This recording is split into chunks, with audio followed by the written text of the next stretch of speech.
Peço que você abra sua Bíblia comigo. Eu estou no Evangelho de Marcos, lá no capítulo 3. Evangelho de Jesus, escrito por Marcos, capítulo 3. Conforme você encontrar o texto, por favor, se coloque em pé, em reverência ao texto sagrado. Eu leio a partir do verso 31.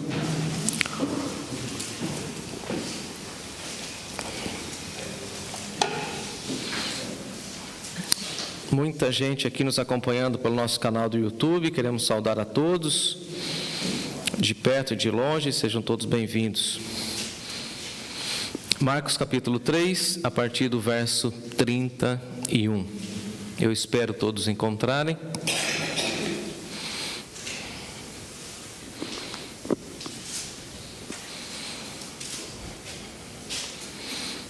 Diz assim o texto sagrado: Então a mãe e os irmãos de Jesus foram vê-lo. Ficaram do lado de fora e mandaram alguém avisá-lo para sair e falar com eles. Havia muitas pessoas sentadas ao seu redor e alguém disse: Sua mãe e seus irmãos estão lá fora e o procuram. Jesus respondeu: Quem é minha mãe? Quem são os meus irmãos? Então olhou para aqueles que estavam ao seu redor e disse: Vejam, estes são minha mãe e meus irmãos. Quem faz a vontade de Deus é meu irmão, minha irmã e minha mãe. Sublinho o verso 35. Quem faz a vontade de Deus é meu irmão, minha irmã e minha mãe. Vamos orar? Deus de amor, nós te louvamos, bendizemos o teu nome e oramos mais uma vez para que o Senhor fale ao nosso coração. Queremos, ó Deus, ouvir as orientações bíblicas, as orientações do Evangelho de Jesus, para nutrir e cuidar das nossas famílias como nós ouvimos. Queremos cuidar da nossa casa, da nossa família, a fim de que todos sejam convertidos e consagrados ao Senhor. Permita, Deus, que essa mensagem venha falar ao nosso coração. Tenha misericórdia da minha vida, o mensageiro, para que eu entregue a mensagem que o Senhor já colocou em meu coração. Fale conosco, Senhor. É a nossa oração no nome de Jesus. Amém. Amém. Pode tomar o seu assento, o seu lugar.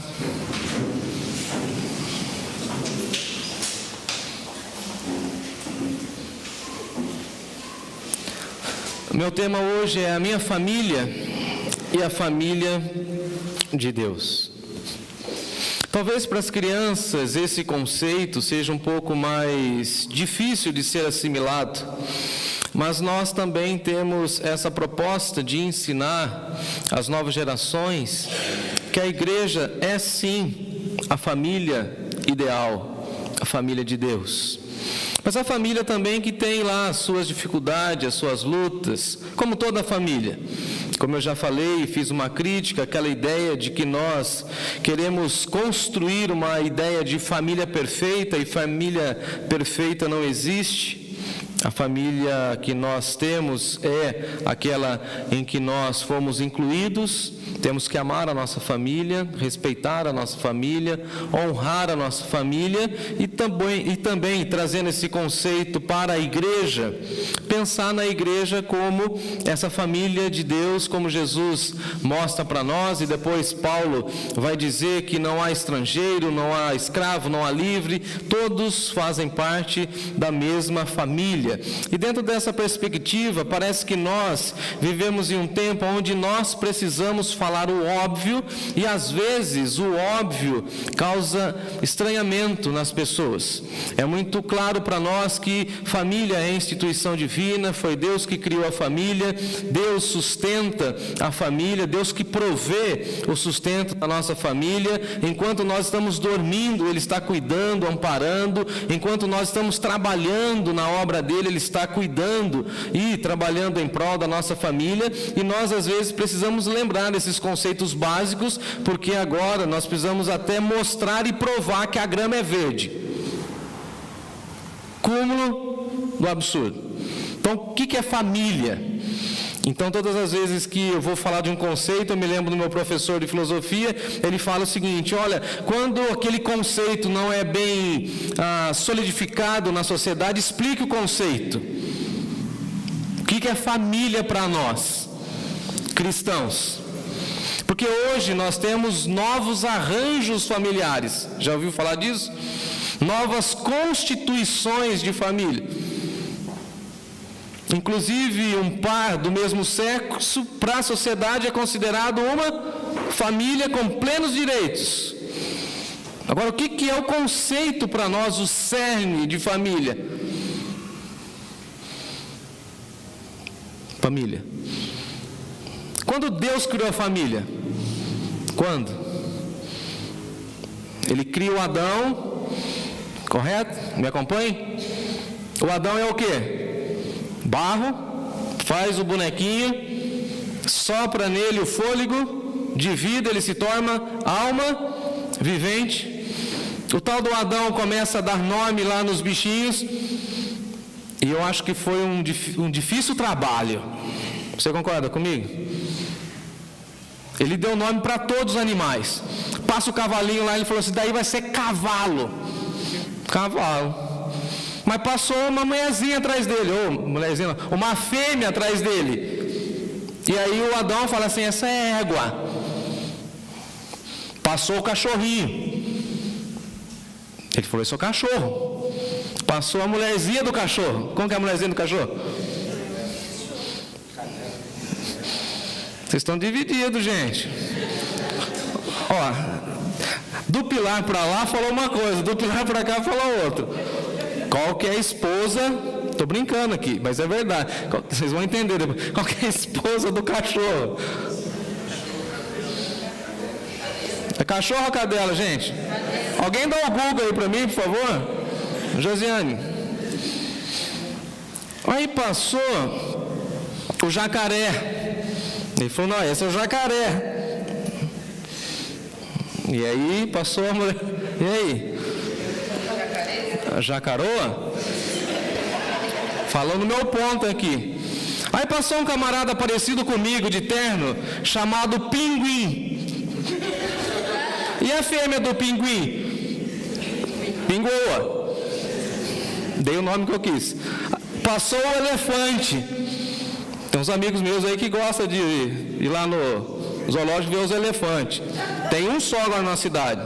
Patrimônio da cidade. Tem um elefante lá. E a mulherzinha do elefante morreu. Como que é o nome do elefante aqui da cidade? Sandro. Mancada, hein? Dá nome de Sandro pro cara. Beleza. Mas passa o Sandrão. E aí vem a mulher do Sandrão. Qual que é a mulher do elefante? Não.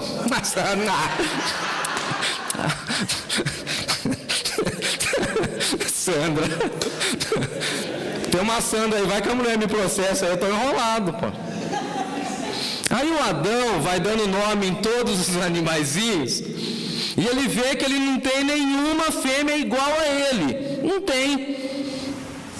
E o Deus que nós servimos olha para ele e fala assim: judiação. Eu preciso fazer alguém para completar esse sujeito. E nós, homens do sexo masculino, tem que falar assim agora, pensamos que nós somos bons e perfeitos. Mas a gente só se torna melhor, eu não vou falar nem bom nem perfeito, melhor quando a gente recebe do Senhor a esposa. Aí forma a família, e a partir desse núcleo familiar, a sociedade vai se desenvolvendo. E aí vem tio, tia, primo, avô, fala mais aí. Bisneto, cunhado, sogra, tataraneto, e aí a constituição da família vai se organizando. Tem duas figuras na família que na maioria das famílias é meio controverso. Por exemplo, cunhado e cunhada e sogra. Tem piada à vontade sobre isso. O fato é que tem isso, tem um padrão estabelecido por Deus.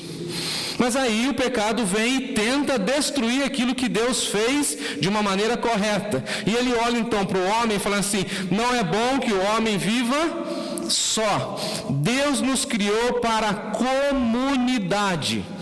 Deus não deseja que ninguém viva sozinho. Por isso Ele nos colocou em uma família. E precisamos então amar a nossa família, cuidar da nossa família, respeitar a nossa família, honrar a nossa família, entender que foi ali que Deus nos colocou. Eu gosto do Jaime Camp quando ele fala que a família é o grande laboratório de Deus, onde a gente vai sendo tratado, lapidado, cuidado, disciplinado, exortado, me ajudem? Forjado. É ali que a mãe, o pai, os avós, os tios vão cuidando. E na cultura judaico-cristã, toda a família, ou todo o contexto familiar, a extensão familiar, é responsável em cuidar e em amparar toda a família e cuidar de toda a família. Os idosos na cultura judaico-cristã são cuidados, os idosos são respeitados, honrados. As crianças que chegam trazem muita esperança, não é assim? Ou deveria ser assim? Quando você vê um nenezinho, eu já ouvi a irmã Lídia ali toda feliz ali com a filhinha da Alex. Traz esperança ver uma criancinha, não traz? Quando você vê uma esperança, você fala assim, Deus está mandando um anjinho aqui entre nós. Quando você vê alguém com muita experiência, tem que olhar para aquela pessoa e falar assim, onde eu posso sugar tudo que essa pessoa tem de bom e de melhor? Família. Essa é a nossa família. E aí então, trazendo um pouco mais para a nossa realidade, nós temos uma ligação familiar. Não sei o que te identifica com a sua família. Por exemplo, tenho vários amigos que, por conta da minha vivência, que moraram em lares de abrigo, né? Ou, por exemplo, lar batista, e eles falam o seguinte, olha, eu não conheci minha mãe, não tive muito contato com a minha mãe, poucas vezes eu vi minha mãe, mas os meus amigos do orfanato se tornaram a minha família. Então, para essas pessoas, por exemplo, não é o laço sanguíneo, mas é o laço de relacionamento. Para algumas pessoas, que é meu caso, por exemplo, eu falo assim, fulano de tal da minha família. Foi tão interessante, dia desse nós fomos para Bauru, e aí alguém estava na fila e a pessoa falou assim, falou o nome lá e falou assim, Cristianini. O Timóteo olhou para mim e falou assim, quem que é esse cara aí, meu? Falando o nosso sobrenome. Eu nunca imaginei que ele ia ter aquele roupante. Falei, não sei, cara, aqui é a cidade dos nossos bisavós e tal, eles moram por aqui, tem um monte de gente, tem várias ramificações da nossa família, mas você tem que conhecer. Falei, eu tenho que conhecer? Não sei, não conheço. Aí fui lá perguntar para o rapaz, falou, de qual família você é? Também sou cristianino. Sei que ficou aquele negócio, e aí o camarada começou a falar, e isso tudo aconteceu no supermercado.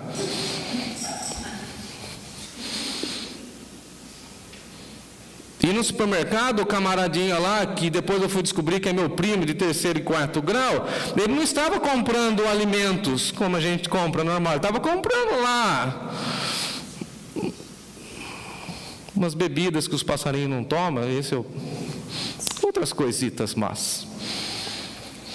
E aí Timóteo, para mim, é surpresa, fala assim, como que pode? Esse cara não pode carregar o nosso sobrenome. Enfim, agora, o que eu faço? Ele cochichava no meu ouvido, né? Você não explicou para mim que Cristianini é um cristão pequenininho, que veio lá do nosso avô e bisavô lá da Itália? Eu falei, sim, senhor. Então, mas esse cara não é da nossa família. Se ele não é crente, então eu... O que eu faço com ele? Põe dentro do carrinho? Veja que ele entendeu que família é um laço sanguíneo, é mesmo sobrenome. O outro meu amigo, que viveu no lar batista, ele fala para mim o seguinte, família para mim são os meus amigos que dormiram comigo no mesmo quarto. Alguns vão falar o seguinte, família é quando você tem o mesmo DNA. E é engraçado e gozado isso, porque às vezes nós nem percebemos, mas o nosso DNA passa para a próxima geração. Sim ou não? Quando você menos espera, o seu filho faz aquilo que você mais odeia, que é da sua família.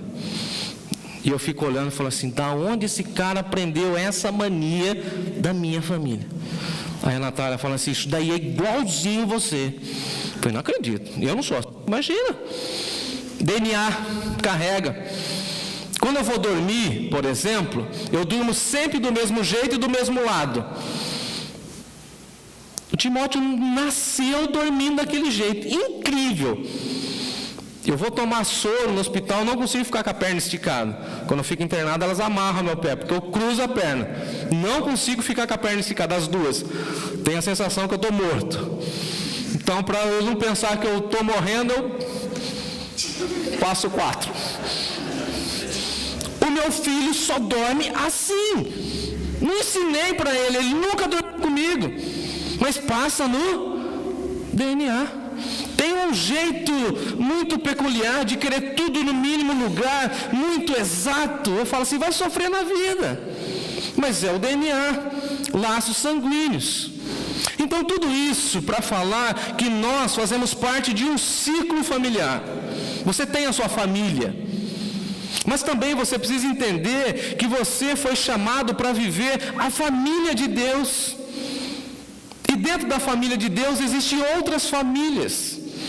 O que nós temos experimentado e vivenciado, e se você concorda comigo, no final da minha frase você diga um amém, que a nossa igreja, a família Nova Canaã, está se tornando a família de muitas famílias. Famílias de crianças que não têm a constituição familiar lá fora, encontram aqui. Viúvas que não têm amparo social, familiar, encontram amparo na igreja. Eu que tenho 1000 mães me vigiando 24 horas, família. E aí ninguém se sente sozinho. E porque Deus foi construindo o seu povo para dar oportunidade para todos viverem ou experimentarem o que é de fato família. E vem Jesus e diz para nós que um dia Ele vem buscar a sua igreja. E na concepção do Novo Testamento, a igreja é a família de Deus. Então, veja comigo que essa concepção nossa de família passa pela igreja. E nessa noite eu quero provocar você a pensar ou a refletir e mudar alguns conceitos comigo. Tem algumas pessoas na minha família, vou falar de mim talvez, que eu falo assim às vezes, já falei, hoje eu não falo mais, tá? É um conceito que já bem sedimentado na minha cabeça. Por que esse cara aí não pode ser da minha família? Aí depois eu não entendi porque que o Timóteo falou. Tenho vontade de pegar uns primos meus e dar uma surra no cara. Pô, você está no 5º casamento, cara. Que é isso? Você é um fanfarrão, cara. Você só tem idade. E eu sou mais velho, eu tenho essa autoridade. E alguém já falou assim, ó, fica um pouco meio distante dos seus primos.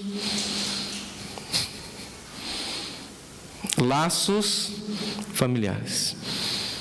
Lutar contra eles não vai dar. Pregar o evangelho goela abaixo dá certo? Você conhece o evangelismo de sabotagem? Conhece? Ninguém conhece? Você não fala para ninguém que o pastor vai chegar. Almoço de família, está toda a família lá. A galera traz todos aqueles nereco-teco lá que eles vão tomar. Aí chega o pastor Jefferson. Fala do amor de Deus aqui para minha família. Não sei se eu contei já para vocês, alguns que me conhecem há mais tempo. Aqui na Vila Hortência, uma vez eu saí pela janela. O cara estava lá, bem à vontade, um domingo de manhã, e a esposa me levou para visitar os filhos, mas não avisou o marido nem os filhos. Evangelismo de sabotagem. Cheguei eu e Natália, a gente era bem novinho, o rapaz estava lavando o carro, e pastor usa a roupa de pastor, né? O cara bate o olho e já vê, né? Ele olhou assim e falou assim, que é isso, mãe? Pensei que eu era de outro mundo. Eu falei, pastor da igreja. O cara começou a enrolar a mangueira. Eu falei, hoje eu apanho. Aí entramos assim, quando nós entramos na sala e ela não tinha avisado o marido toda à vontade na sala, e você deve deduzir o que eu estou falando, e o homem era bravo e bruto, Debaixo do sofá, o que ele tinha? Um copo de cerveja. E o que mais? Não, ele tinha uma peixeira mesmo. E eu já fui empurrando assim a Natália com o pé. Falei assim, vambora, mulher. E eu não sei o que, pulei nesse ponto, a Natália já estava no carro, já tinha dado partida, eu pulei a janela e fui embora. Evangelismo e sabotagem. Aí vem uma tia minha e fala assim, chega você lá, no meio da festa e começa a pregar. Falei, isso não vai dar certo, só vai esparramar a família. Sabe o que eu vou fazer, tias? Eu vou orar pela nossa casa, para que eles sejam os meus primos, melhor, para que eles não sejam meus primos, para que eles sejam os meus irmãos em Cristo. Para que ele não seja o meu tio marcado pelo pecado, mas que ele seja um irmão em Cristo. Porque enquanto ele for o meu tio, o meu primo e qualquer outra pessoa da minha família cheio de pecado, ele está fora da vontade de Deus. Mas se ele conhecer Jesus, ele vai ser da minha família sanguínea, do meu relacionamento, mas agora ele vai ser agregado na família de Deus. Veja que interessante, porque o texto vai falar para nós que Jesus está em uma casa, ele está falando. A sua mãe e seus irmãos chegam e a mãe quer vê-lo. A mãe sempre gosta de ver o filho, não? Sua mãe faz isso? Minha mãe bate revista em mim, até hoje. Sua mãe faz assim, Lucas? Com você? Bate revista? Eu chego em casa, ela me abraça e começa a cheirar. Eu falei, mãe, não tenho amigo que fuma, mas você já teve. Eu não sou pastor, mãe. Por onde você andou? Começa a vigiar, porque a mãe é assim. Você é assim, Thelma? Mais ou menos. Está dentro do padrão, então. Perguntar para a irmã Lídia, ela baixou até a cabeça, não quer responder. Mas a mãe quer ver o filho. Adiantava você ligar para sua mãe, não, ela quer ver você na chamada de vídeo. A Maria, mãe de Jesus, foi fazer o que lá? O que ela queria? Ela, os seus filhos, porque lembrando que Maria, depois de Jesus, teve outros filhos ou não? Os evangelhos vão dizer para nós aqui, irmãos, e depois no capítulo 6 de irmãs de Jesus. Então a comitiva foi lá para ver Jesus, eles ficaram do lado de fora, eles mandaram um recado, porque naquela época não tinha WhatsApp, correto? O telefone sem fio correu, avisa lá, Jesus, que nós estamos aqui. Aí então tinha muita gente, eles estavam lá todos assentados em volta de Jesus, chegou um recadinho para Jesus, o seguinte, Jesus, a sua mãe e os seus irmãos estão te procurando, eles estão lá fora.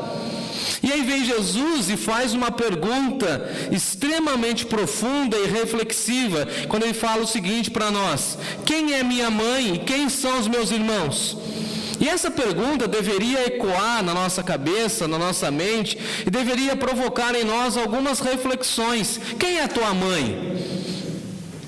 Quais são os seus irmãos? Porque a grande pergunta do início do livro de Gênesis é o seguinte: quando aquele irmão mata o outro, aonde está o teu irmão? Onde está o teu irmão? Quem é o teu irmão? E vem Jesus e nos ensina que o próximo deve ser tratado como se fosse o nosso irmão. Na tradução judaica, o nosso vizinho deveria ser tratado como nosso irmão. Há irmãos mais chegados, ou melhor, há amigos mais chegados do que? Tem gente que não nasceu do ventre da minha mãe, mas é tão irmão como se tivesse nascido, ou não? Quando Paulo fala da mãe de Públio, fala assim: a tua mãe se tornou uma mãe para comigo. Então o que Jesus está ensinando para nós? Onde está minha mãe? Onde estão os meus irmãos? Nós deveríamos falar assim: nós temos a nossa família, Jesus, e aí você fala o seu sobrenome, mas você deve falar o seguinte também: mas eu tenho uma outra família que é a família de Deus. Faço parte de duas famílias, a minha família e a família de Deus. E o projeto de Deus é que eu transforme a minha família em irmãos da igreja. Louvado seja o Senhor por isso. Esse é o nosso projeto, esse é o nosso sonho, essa é a nossa ambição, que os nossos familiares se rendam ao Senhor Jesus, amém?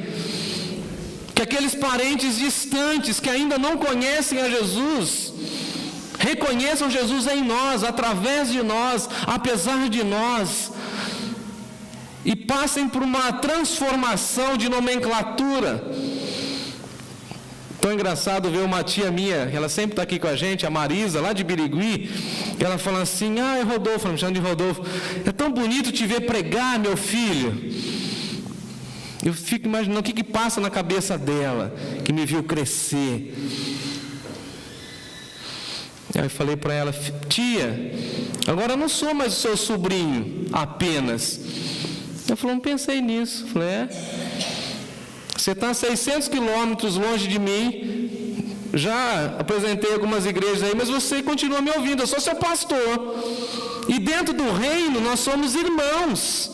E esse vínculo familiar que nós temos lá fora, dentro da comunidade, não faz sentido, porque aqui nós somos irmãos, irmãs, temos muitas mães, temos muitos pais, temos muitos avós, temos muitos irmãos, e Deus vai curando o nosso coração na família de Deus. Não tem outra família, é a família de Deus. E qual é o nosso objetivo? Trazer as pessoas da nossa relação, do nosso DNA, do nosso sobrenome para a família de Deus. Esse é o projeto, esse é o sonho.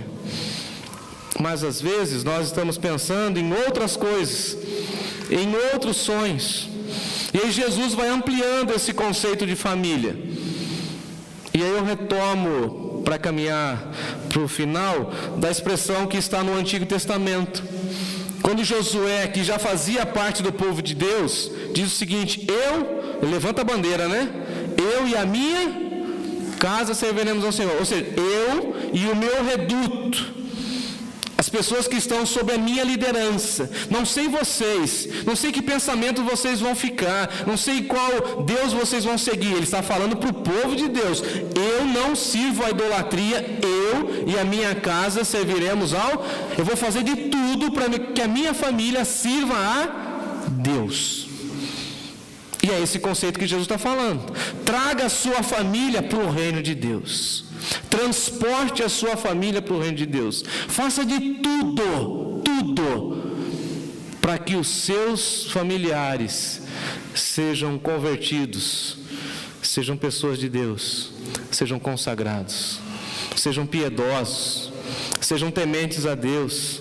Veja que Jesus fica olhando, e Jesus passa o olhar e fala o seguinte: todos vocês aqui que fazem a vontade de Deus são os meus irmãos, as minhas irmãs, e aqui eu tenho muitas mães. Agora uma perguntinha: será que a Maria ficou enciumada? Porque não é toda mãe que aceita não dividir o trono, hein?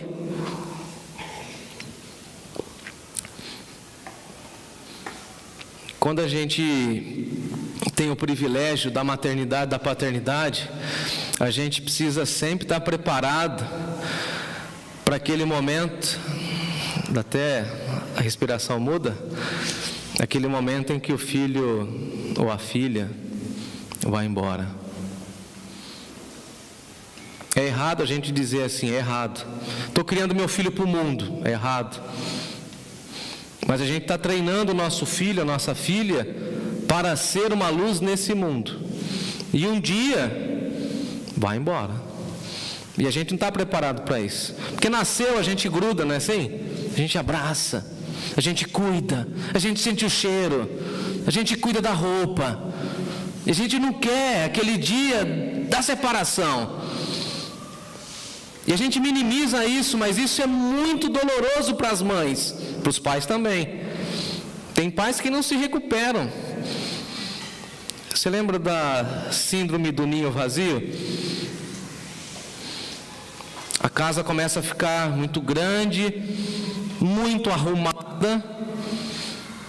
Casa arrumada é sinônimo de gente que não é feliz, segundo os especialistas, ou não tem criança. Quando tem criança em casa, como que é a casa? Tem colchão, tem brinquedo, tem tudo. é uma bagunça. O único lugar que fica arrumado é a cozinha. E eu falo para a galera que tem filho pequeno, deixa as crianças brincar. A sala vira uma brinquedoteca. Mas um dia, a gente vai sentir saudade disso, ou não?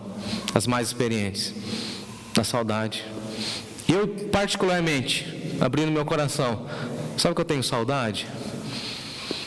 Tenho saudade das roupinhas pequenininhas no varal, quando a Natália falava assim, vai recolher as roupas no varal?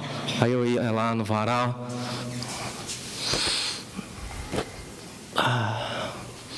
Posso contar um segredinho para vocês? Vocês estão bravos comigo? Já cansaram do sermão? Faz sentido tudo? Primeira, dá risada não, hein? Você me deu uma cesta de fruta lá, ó. Aquele caqui. Bom, primeira noite, o médico falou assim para mim, o seu neném nasceu, você pode ver, tal, não sei o quê, mas não quero que você durma com a sua esposa. Eu falei, doutor, eu vou seguir o protocolo, estou no hospital, eu quero que você vá embora da sua casa. Meu amigo médico, eu falei, como assim? Vai embora para sua casa. Amanhã, talvez a Natália tenha alta com o nenenzinho, e você compra esses negócios aqui, ó. Deu uma lista lá, pomada para isso, para aquilo, tá? Já que pensei que eu tinha comprado tudo, não tinha nada, tinha uma lista. Passei na farmácia, não tinha Farmafábio aqui, né? Lá em Bauru, passei na farmácia, fui comprar as coisas lá. Ó, vou contar, mas vocês não podem tirar sarro de mim. Quem promete? Só a Ângela está com a mão já me levantar.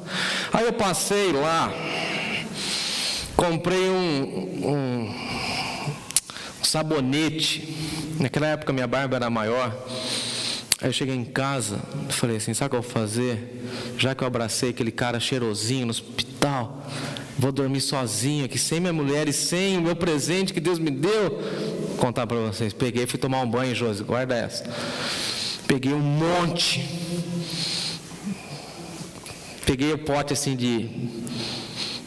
Estou dando risada. Você está dando risada antes de eu contar. Um monte assim na mão de shampoo, sabonete de criança. Fiz assim na minha barba. Fiquei um tempão lá, esperei meio que secar. Depois tomei um banho. Aí fui dormir, Vanessa. Peguei o travesseiro da Natália, assim, puxei ele assim. Eu falei assim, que cheiro gostoso. É o cheiro do meu filho. Ele tem 7 anos, eu já tenho saudade desse cheiro. Eu vou ter saudade da casa bagunçada. Eu vou ter saudade de quando ele corre, quando eu chego do trabalho e falo assim, meu pai chegou. Mas eu tenho que me preparar, e vocês também, porque ele não é para mim, não é para minha casa, ele não pode ficar debaixo das minhas asas, ele tem que voar. E daqui uns dias, e o processo natural da vida é esse, e não tão fácil assim, a gente chegar no ninho. Como que as águias fazem? A águia pega assim, vai, voa um pouquinho, voa, nenenzinha. Não, a águia faz o seu ninho aonde? Lá no penhasco, tipo, sei lá quanto de altura, né? Vai chegando a idade, o pai, com aquelas patonas grossas, com aquela unha, vai empurrando o sujeito, o ninho vai ficando meio desajeitado. Quando menos espera, quando o pai vê que a peninha está chegando no ponto, o que o pai... Qual que é o masculino de águia? Pai águia, como que é o pai águia? Pai águia que chama? Sei lá, ó. A águia macho alfa águia, sei lá, dá um nome aí. Vai virar um monte de meme isso aí, vocês vão ficar a semana inteira brincando comigo. Aí o pai vai lá e empurra. E alguém vai falar assim, que crueldade! Não tem compaixão, e se ele se esborrachar lá embaixo? E o pai está olhando e pensando aqui, né? Senão ele vai voar, ele voa, vai embora. O filho vai embora. Agora a gente tem que cuidar, amar, preparar, porque ele vai embora. Cuidar da nossa família, porque alguns serão recolhidos pelo Senhor e vão embora. Semana passada eu disse, e se fosse a última ceia? E se fosse o último dia das mães? Se for o último abraço na sua avó, no seu avô, no seu primo, no seu irmão? Agora eu gostaria de fechar essa mensagem com essa expressão de Jesus no verso 35. Quem faz a vontade de Deus, esse é o meu Pai, essa é minha mãe e esses são os meus irmãos. E eu gostaria de orar com vocês pela nossa família, para que os nossos familiares que ainda não se converteram, se rendam à vontade de Deus e façam a vontade de Deus, e se tornam nossos familiares duas vezes agora, não apenas da nossa relação sanguínea, ou de sobrenome, ou de DNA, mas que eles façam parte da família de Deus, porque o tempo voa, o tempo voa. Você tem alguém na sua família que você fala assim, gostaria de orar por essa pessoa? Tem muita gente mandando aqui nomes e nomes. Gostaria de orar por alguém da minha família. Eu tenho vários familiares e eu quero apresentá-lo diante do Senhor. Você tem? Levante uma das suas mãos para eu saber se você tem. Tem? Vamos orar juntos? Senhor nosso Deus, diante dessa palavra de Jesus, nós oramos, ó Deus, por esses familiares. O Senhor conhece, o Senhor sabe. Eu não sei o nome de todos esses irmãos e irmãs que levantaram suas mãos, mas o Senhor conhece os nomes que estão em seus corações. Permita, ó Deus, que o Teu Espírito trabalhe nessas vidas para que eles sejam os nossos irmãos em Cristo, perdoados, lavados pelo sangue de Jesus, que eles mudem de comportamento, de atitude, de postura. Ó Deus, tenha misericórdia, tira de nós também essa ideia de que nós somos santos, perfeitos, irretocáveis, mas nos use, ó Deus, conforme a Tua vontade. Tenha misericórdia, use o nosso testemunho, tenha misericórdia da nossa vida, para que eles vejam em nós que nós somos do Senhor, que a nossa vida está escondida em Cristo Jesus, e que o nosso maior desejo é ver os nossos filhos, nossos irmãos, os nossos primos, os nossos avós, os nossos tios, consagrados ao Senhor, vivendo para o Senhor, dedicados ao Senhor, piedosos, tementes ao Senhor. Ó Deus, nos dê essa graça, nos dê esse presente de vermos a nossa família toda louvando o Senhor. Não nos deixes, ó Deus, cair no esquecimento. Não permita que venhamos a esmorecer diante da nossa agenda de oração pela nossa família. Nós cremos no milagre, nós já fomos transformados e nós oramos para que o Senhor transforme a vida das pessoas da nossa família que nós tanto amamos. Nos ajude, Senhor. Tenha misericórdia.